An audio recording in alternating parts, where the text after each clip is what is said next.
Yo, what is up, y'all? Welcome back to the Father Built Podcast. This podcast is all about building up fathers and men in holiness, happiness, and healthiness, aiming to give these fathers the tools to build their house of legacy. I am your host, Bobby Peacock, and in today's episode, we're going to talk about be invited and disinvited to the table.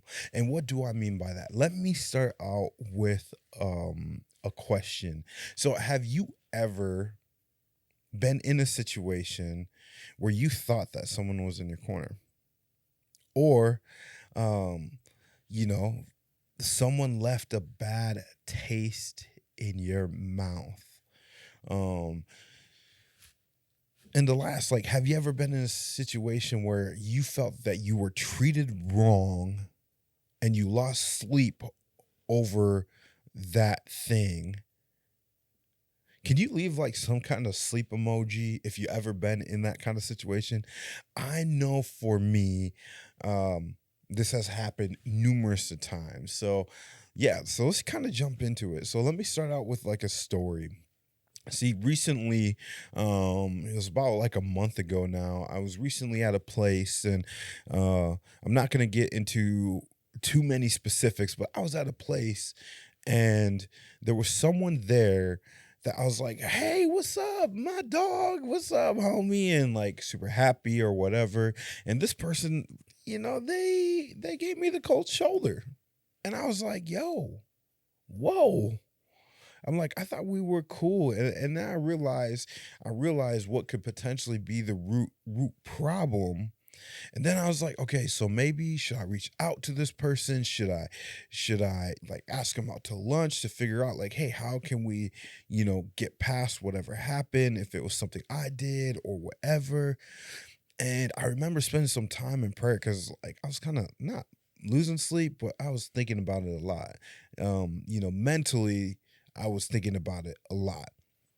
And then I kind of realized God kind of convicted me of like, and it wasn't like convicting me of like, oh, you should reach out to this person. It was convicting me of, oh, snap, like you're wasting too much time thinking about this person because you're okay with being the villain in someone else's narrative and someone else's storyline. So be okay with being the villain. And so then I realized, all right, this would be a great podcast episode to talk about it. So I got like 3 or 4 points that I kind of just want to like break down and talk about when it comes to I don't even know what you want to call this, like losing sleep over somebody or setting boundaries, or just your internal, mental and emotional thought process when it comes to finding or going through a situation where someone has treated you poorly or whatever. So there's really 3 or 4 points that I'm going to make. I think it's, yeah, 4 points. 5 points. All right. So let's jump into the first one. Um, the first one is we kind of already talked about it, but don't lose sleep over the wrong people.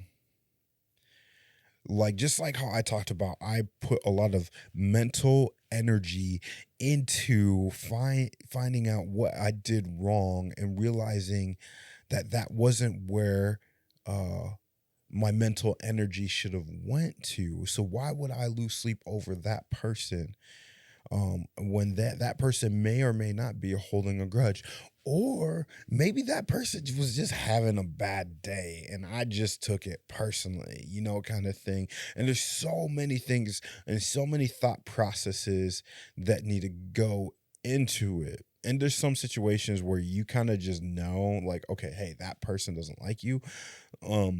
But don't lose sleep over it. I mean, like, the Bible talks about, in Proverbs 4:23, it tells us to guard our hearts because everything flows from it. There's another version that, or translation of the Bible, because there's different between version and translation. There's another translation of the Bible that says, guard your heart because it is the wellspring of life. And so,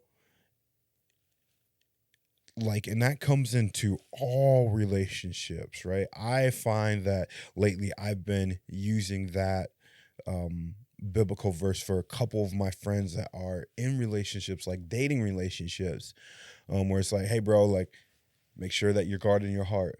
But we also have to, in some ways, do that in friendships, like for me, outside of like my 12 homies, like there are moments where, yes, I am guarding my heart with some of my other quote unquote friends, that are not in my inner circle, because they don't need to know all of the things that I walk through. And part of that too is, I feel like for us it is so easy, to over invest in relationships that aren't reciprocal. Let me say that again. It is easy for us to over invest in relationships that aren't reciprocal. And so this is what I mean by that. I mean, let's get this example. Y'all remember Blockbuster? Do y'all remember Blockbuster? Right? And then Netflix came on the scene. Okay. Let's say you had $100,000 and Blockbuster was like, yo, we want you to invest $100,000 into Blockbuster. And Netflix is just entering the digital DVD plus, subscription model thing, right? Are you going to invest in Blockbuster knowing what you know? Or are you going to be like, nah, I'm actually going to invest in Netflix because they're the future, right? And so I feel that there, at least for me, and there's been points in my life where I have over invested in Blockbuster relationships instead of investing in relationships that I know that they're going to get investment from me, and I'm also going to get investment from them. And so, like, instead of investing in a Blockbuster relationship that's going to die, or that's going to give you some kind of, I don't know, like meaning for the season, of your life, not even meaning, but it's going to fill a void. What if fill that with actually a relationship that's going to bear fruit, that's going to have compound interest, that's going to have healthy compound interest, where they're going to be able to speak into your life, but then you're also going to be able to speak in their life. And reality is, something going back to losing sleep over people, is that you also have to understand that you got to pick the people that you want to lose sleep over. Like my 12 homies, like if they're going through something, I'm gonna lose sleep over them, because my thought process is how I can invest in them. With a homie who, gave me the cold shoulder, well, I shouldn't really lose sleep over that, because I say I'm okay with whose I am. So thus far, I'm okay with who I am. And so, yeah, so that's point one. Don't be investing in Blockbuster relationships, kind of thing. And so let's jump into point two. And I talked about this, and I ended point one with this, but be okay with being the villain in someone else's story.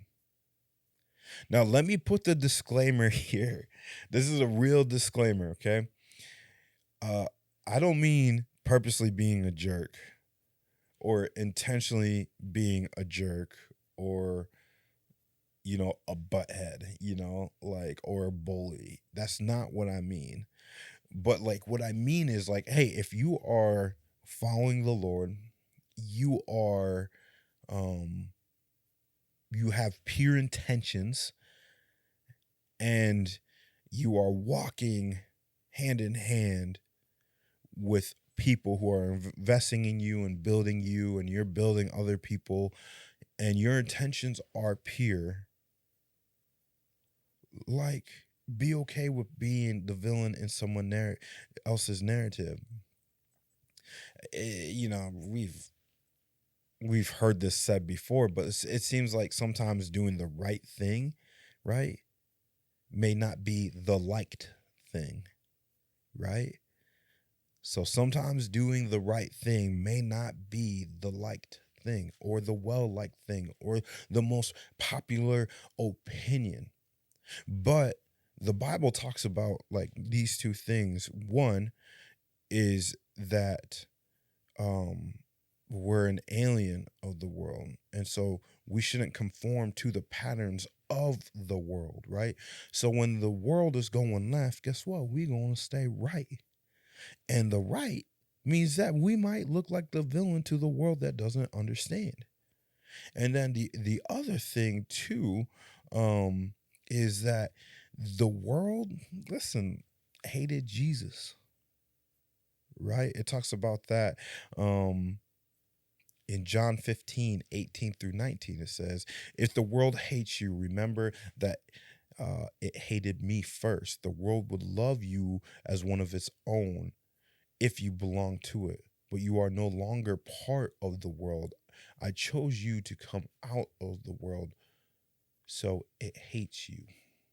So the reality is, if you're a believer, now I'm speaking to all the believers and non-believers, the reality is that like doing the right thing because of your convictions and because of um your purpose in life means that people are not going to like you because you are standing on this foundation that you have built in Christ.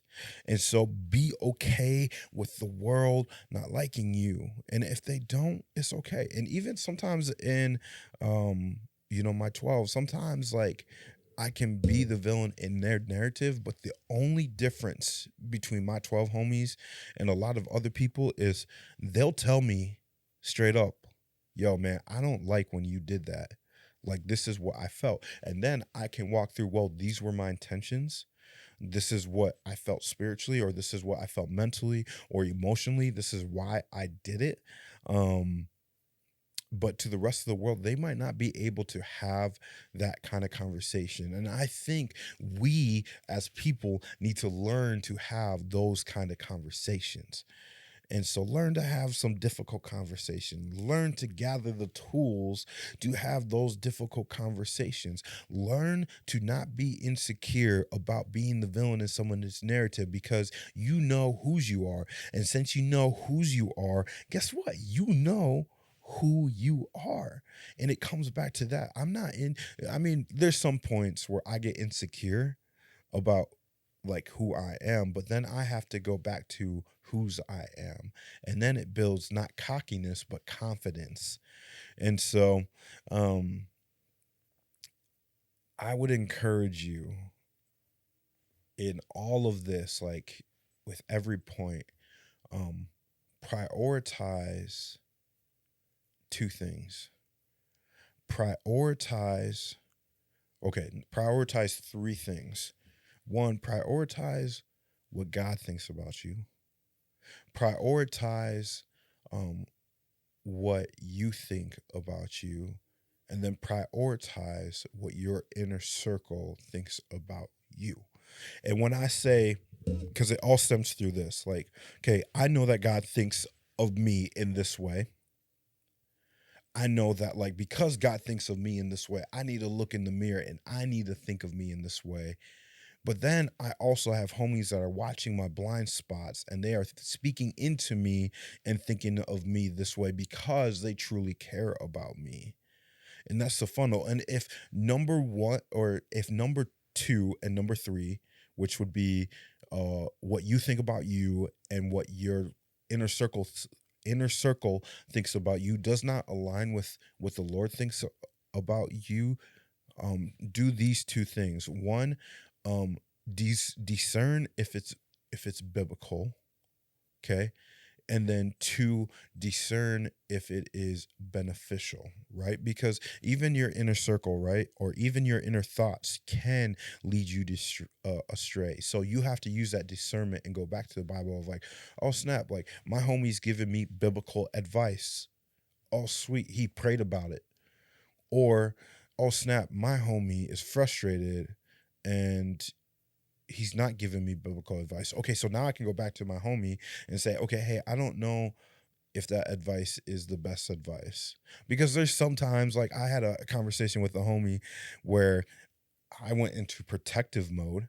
And I'm just all like, bro, I just want to rip into this person for you and do all this stuff. And I know that that was protective mode, but he discerned and said, hey, it's like, we don't need that. Like, we both know that's not biblical, but I get your perspective, right? And there's moments that you have to have like that.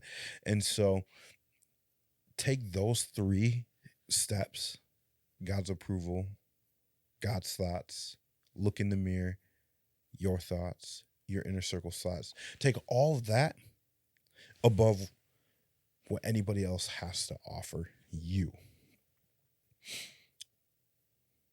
So, that was point two. I think I might have said point three, but here's point three. Um, Man, and I've had multiple seasons of my life where I had to walk through this point. But control who speaks into your life. Like, AKA, if they're not invited at the table, why let them interrupt your dinner party? Let me say that again. If they are not invited to the table, why allow them to interrupt your dinner party? And part of this is being intentional about who has influence over you, who is invited to your dinner table. Not everyone who speaks into your life has well, let me start over, tripping over my words. Not everyone who has permission, or not everyone who speaks into your life has permission to do so. Let me give you this personal example. I was on a road trip. Man, this was probably probably around 10 years ago. Yeah, like 7 to 10 years ago. And I was like in my second year of like DJing, so it had to been like 8 years ago. As like a career and starting to build my business, um and I was on this road trip, and I was doing some work for a friend, and he starts speaking in to my business, and the words that he said, he's like, how much you charge? And I told him what I charged at the time. And he dead on looks at me as I'm driving. He's like, yeah, I don't think you're worth that much. And I was like, whoa. And so we get to the next town and we fill up on gas, right? And it was funny because I had to be the one filling up on gas when he said that he was going to take care of all the gas, you know? And we're in the gas station, and I was getting so angry. And finally, I was just like, hey, bro, um, I'm like, you don't have any permission to speak into my business. Like, I don't want you to have any permission to speak into my business. And basically, he thought he had permission to speak into it, and I never gave him permission. And then later down the road, another friend started speaking into a certain area of my life, and I was like, bro, you've never even been where I'm at. Like, so why would I allow you to speak in to this when you've never been? And that even goes for me, right? There was a night where I was hanging out with one of my 12 homies, and you know, like how married people, they be like pretend fighting, and like they're kind of fighting, but they're not. They're joking about it. I don't know if y'all know what I'm talking about. And so then I was just all like, "Hey y'all, why don't y'all step into my office? Welcome to Peacock Counseling." And they both look at me like, "What?" And my homie, he straight up said, he's like, "Bobby, like, I would never take relational advice from you." And I was like, "Wait, hold up. There are so many people who take relational advice from me." And he looks at me, but he's like, "But I never will in this season."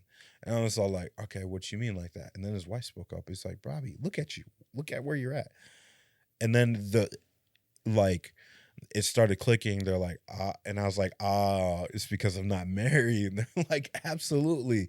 And then we had this conversation about um, um, like how like married people sometimes take unhealthy advice from non-married people, and you see stories of this all the time where men go out to their guy friends, women go out to their girlfriends, and they're all like, "Yo, like, my husband is doing this," and then they have all of these single people speaking into their lives, and then a few years down the road, they're divorced. Why? Because they took unhealthy relationship advice from people who are not, that one, don't have permission to speak into their life, or do have permission to speak into their life, and they're taking bad advice. And that's just like a whole nother topic that we can get into on the podcast at a later date, because we all go and talk about relationships. But from my perspective, from a single man's perspective, I guess. But like, and so like my homie, he was like, "Hey Bobby," he set a boundary of saying like, "You do not have permission to speak into this area of my life, because one, like, you kind of went through a failed marriage, you're divorced, so, and then two, you're not married right now." And so, and for me, I'm like, dude, that 100% makes sense. Even though we were like, we were like joking. Everybody in the room knew that I was joking. Um, but it got to a point where it's like, it got serious, and we were able to have the conversation, and they weren't offended. I wasn't offended. It was a great conversation, and we moved on. And that homie is going to be on the next podcast episode, which I'm excited about. But at the end of the day, it's like we have to own who we take advice from. Who are we inviting to our table? I mean, Proverbs 13:20 says, "Walk with the wise and become wise." Listen, bring it in and listen. If you walking with fools, you gonna be a fool. If you walking with wise, you gonna be wise. There's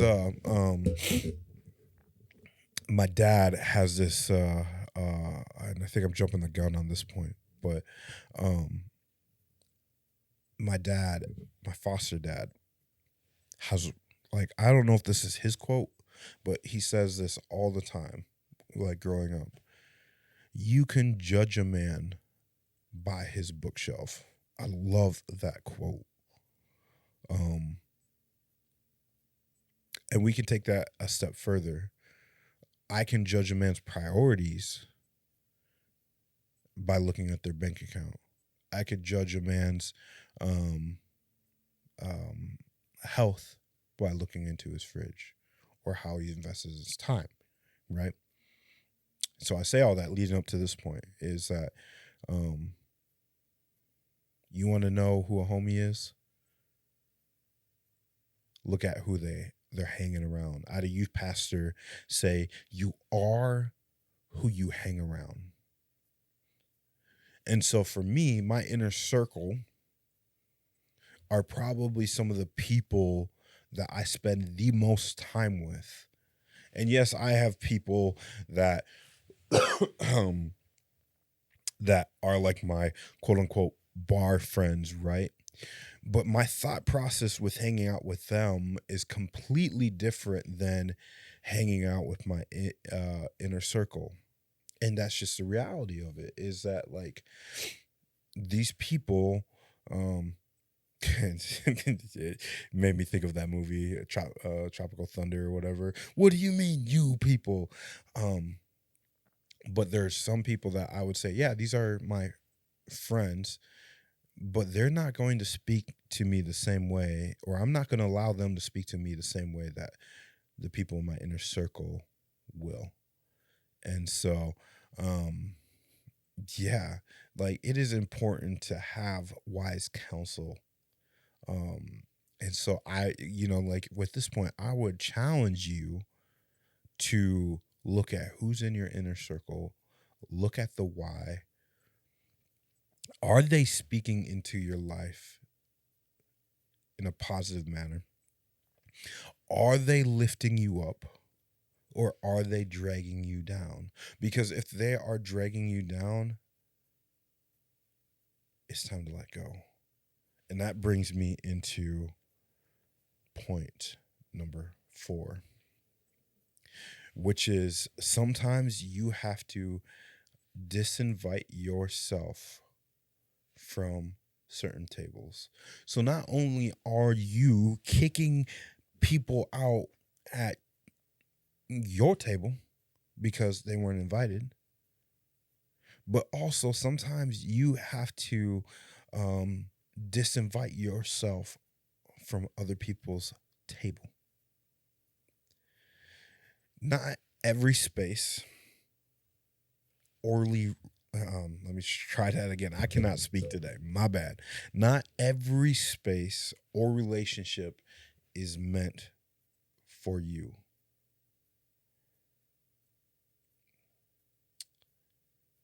You can't be everyone's friend. You can't be everyone's hero.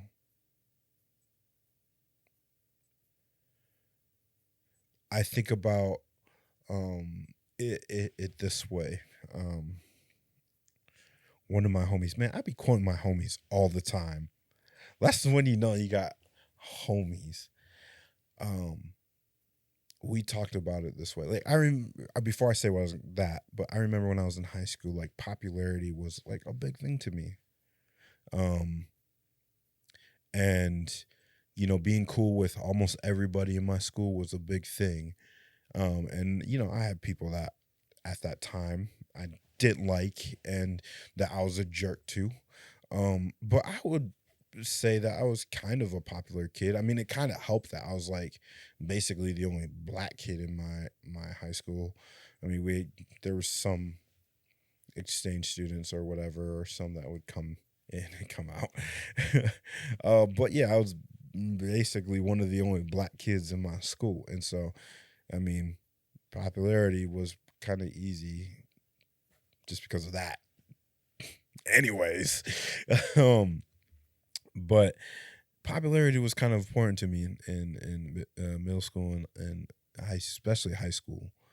But a friend of mine said, like, as we grow in popularity, as we grow in influence, our circle becomes smaller. It's like a dot on a piece of paper. And I think that's so true. Um, and that's why I developed, for me, my 12. And sometimes I switch in and sometimes I switch out, depending on the season of my life. But um, it's easy for me to be nice to everyone. That's, yes. But I know that I have had friendships where I've had to say, yeah, this is not going in a direction that's healthy, that's beneficial. Um, and so I need to conclude this relationship, right? Because I think sometimes we get into friendships or relationships where like we settle because this is convenient, because we do this thing together.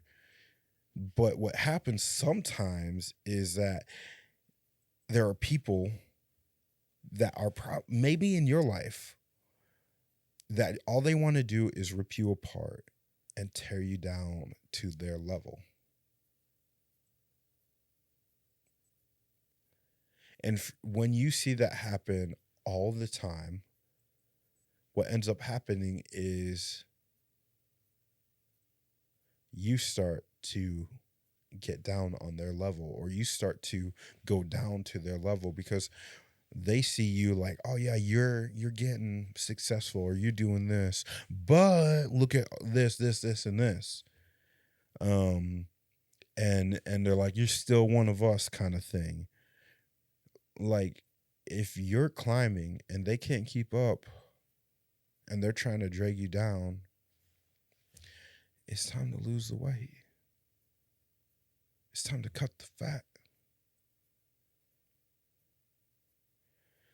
And sometimes it's one of those things where it's like, man, you got to say goodbye to some friends. I think about, people who are going through, like, I don't know, like, here's an example of, like, I think about my homie Lars, right?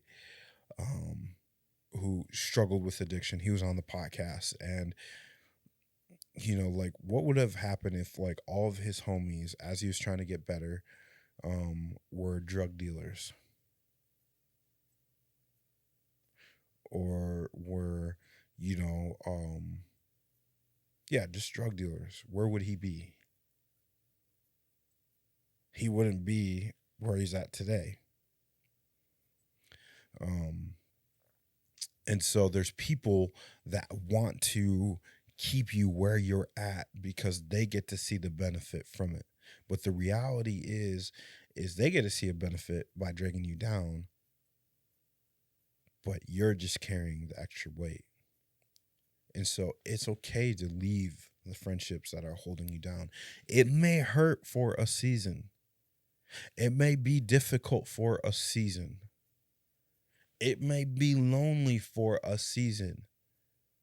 They always say it's lonely at the top. Yeah. It's lonely at the top if you ain't bringing up your homies with you that aren't dragging you down. I think about it this way. If you're going like on a mountain climb, right? You want everybody to carry their weight. Or you going into a championship, you want everybody to carry their weight. And the ones that aren't carrying their weight, guess what? They're either getting benched or they're not even in the game. So have friends that can help you carry the weight, and disinvite yourself from the places that are unhealthy, that are providing more weight or unhealthy food at the table, going with this dinner analogy kind of thing. And so, I think about it this way. There's some tables that you won't even be invited to, right? I mean, like in Matthew 10:14, Jesus is sending out the disciples, and before he's sending out this, all the disciples, he's talking about like, hey, if they don't welcome you, just shake the dust off your feet when you aren't welcomed. And that's me paraphrasing. And so sometimes if you're not welcomed, or you're disinviting yourself at certain tables, just dust off your feet, move on. And this just goes to show how important it is to develop your inner circle, whether that's 2 homies, whether that's 3, whether it's 12, whether it's, I wouldn't go more than 12, me personally. But it just goes to show of like the importance of figuring out what that dot looks like, figuring out what that inner circle looks like, figuring out where your ride or dies come from. I know if I pick up my phone, I call any of my 12s twice, majority of the time they're going to pick up, unless they're in the middle of something or they can't. And if they can't pick up, they'll send me a text later in the day. Or if I, text 911 to one of my homies, they're going to be like, yo, what's up? What do we need to do? Those are the kind of people that you want around you. And so here's point number 5. Don't settle for scraps. And this goes back to knowing, and we talked about this earlier, knowing your worth in God's eyes. Proverbs 23 or Psalms 23:5 says, God prepares a table for you. So if God has prepared a table for you, why settle for a scraps at another table? Thus, for you have to disinvite yourself to that table. Or why settle for junk food when you can have the steak? And that's, why settle for blockbuster relationships? Why settle for unhealthy, fatty, sugary relationships where you're getting, the taste and the stuff now, but when things get dark and when things get deep and when things get hard, they're the first people to jump out the window. They're the first people to jump out the car or to be like, yeah, this is too dark. This is too hard. Like, I'm sorry, man, you're on your own. I remember there was a point in my life. It was actually in 2022. I had more people walking out of my life than in my life. And it was at that moment for me that God convicted me. And and I told my friend this recently. One of my inner 3 friends, I remember I was in this dark place in my life, and he called me multiple times and I never picked up. And so what did he do? He drove to, man, every time I tell the story, I get a little teary-eyed, but he drove to my house. He knocked on my door, and I didn't want to open it, but I opened it, and I'm like, hey, what's up, homie? And he's like, bro, I'm taking you out to dinner. He's like, put your shoes on, we're going. He didn't even give me a choice. And I remember like going through this dark season, and it was at that moment realizing all of these people walking out, and I had this one inner friend that I didn't even know at the time. I just viewed him as a homie. He started walking in. And that's when, in 2022, I realized that being friends with everyone is not beneficial. Trying to be a ride or die for everyone is not beneficial, especially if they're not trying to be a ride or die for you. And so I started putting expectations on my friendships. I started putting boundaries on my friendships because I needed to know that there had to be people who cared about me just as much as I cared about them. And the reality was, I opened the Bible and I'm like, God, teach me about friendships. Teach me about relationships. And I'm like, yo, Jesus had the 12. And I talk about this all the time because I think it's so important. And as men, I think sometimes we forget to lay out expectations when it comes to friendships. My 12 homies know that they're one of my 12. I went to them and I asked them. I said, hey, man, I want you in my inner circle. I actually just recently did that with a new friend who God has been placing on my heart for the past year. And I sent him, I want to sit down with him, but super busy dude. And I sat and I sent him an audio message and I was like, hey, bro, like this might be weird, but this is where I'm at. And so like, we as men can't lone wolf it, but we also can't be distracted with unhealthy relationships. So I went all over the places that I didn't even want to go, but we did. But at the end of the day, it's like, ask yourself, like, one, do you care about, how much do you care about what other people think about you versus your inner circle? If you don't have an inner circle, this is my challenge. If you don't have an inner circle, go out and find one. Go out and take, and this may sound bad, and I'm probably saying this wrong, but or poorly, but take inventory of your friendships. And it's like, not in a selfish way of, oh, this person does this for me, this person does this for me, but it's also like, man, do I really genuinely care about this person? Do I genuinely care about this person's well-being? Um, am I willing to step into a deeper relationship than just playing pool or playing darts or paintball or whatever? Do I genuinely care about this person, and do they genuinely care about me? And if that's the case, be like, okay. And I would challenge y'all, we'll start light. Find 3. When you have those 3 friendships, invite them to your dinner table and say, hey, I want y'all to be my ride or die. Are you willing to? This is what it looks like. Now, if y'all want me to go deeper into like my 12 and stuff like that and what those friendships look like, leave a comment down below, or hit me up on Instagram or